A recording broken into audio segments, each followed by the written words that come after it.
ಬಾನು ಮುಷ್ತಾಕ್ ಅವರು, ಅವರಿಗೆ ಕೃತಿ ಉದಯ ದೀಪ ಕೃತಿಗೆ ಬೂಕರ್ ಪ್ರಶಸ್ತಿ ಸಿಕ್ಕಿದೆ.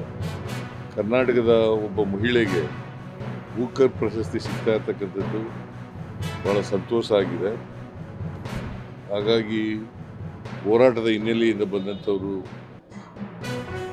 ಶ್ರೀಮತಿ ಬಾನು ಮುಷ್ತಾಕ್ ಅವರು ರೈತ ಸಂಘದಲ್ಲಿ ಕೆಲಸ ಮಾಡಿದ್ರು, ಕನ್ನಡ ಚಳುವಳಿನಲ್ಲಿ ಕೆಲಸ ಮಾಡಿದರು,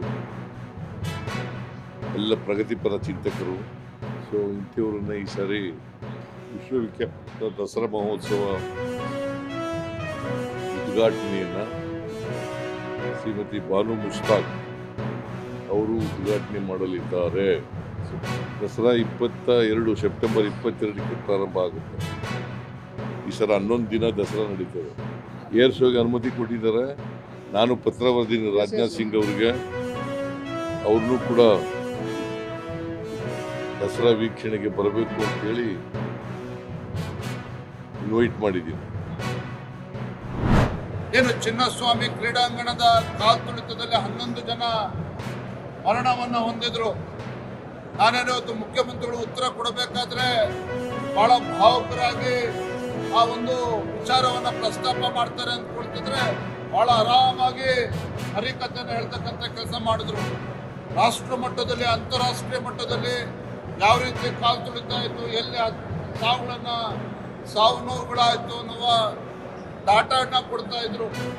ನಾನು ಮಾಧ್ಯಮದ ಸ್ನೇಹಿತರ ಮೂಲಕ ರಾಜ್ಯದ ಮುಖ್ಯಮಂತ್ರಿ ಕೇಳೋದಕ್ಕೆ ಇಚ್ಛಪಡ್ತೇನೆ, ಇವತ್ತು ಸಾವಿನಲ್ಲಿ ರಾಜಕಾರಣ ಮಾಡ್ತಾ ಇರ್ತಕ್ಕಂಥದ್ದು ಭಾರತೀಯ ಜನತಾ ಪಾರ್ಟಿ ಅಲ್ಲ. ಆ ದೂರುದಾರರ ಹಿಂದೆ ಇರ್ತಕ್ಕಂಥ ಏನು ದುಷ್ಟಶಕ್ತಿಗಳ ವಿರುದ್ಧ ಯಾವುದೇ ಒಂದು ಕ್ರಮವನ್ನು ಕೈಗೊಳ್ತಾ ಇಲ್ಲ.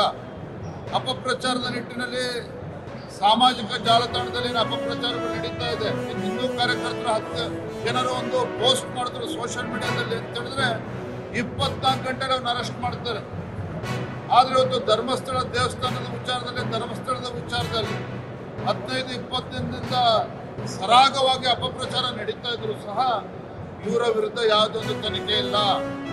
ಏನು ಹಿಂದೆ ಕೋವಿಡ್ ಸಂದರ್ಭದಲ್ಲಿ ಇದೇ ಚಾಮರಾಜನಗರದಲ್ಲಿ ಆಕ್ಸಿಜನ್ ಶಾರ್ಟೇಜ್ ಇಂದ 36 ಜನ ಸತ್ತೋದ್ರು. ಚಾಮರಾಜನಗರ ಜಿಲ್ಲೆಯಲ್ಲಿ ಏನ್ ಮಾಡಿದ್ರು ಸಿದ್ದರಾಮಯ್ಯನವರೇ, ಡಿ ಕೆ ಶಿವಕುಮಾರ್ ಅವರೇ, ರಾಹುಲ್ ಗಾಂಧಿಯನ್ನ ಕರ್ಕೊಂಡು ಬಂದು ಕಳೆದ ಚುನಾವಣೆ ಸಂದರ್ಭದಲ್ಲಿ ಭಾರತ್ ಜೋಡೋ ಯಾತ್ರೆ ಮಾಡಿದ್ರಿ.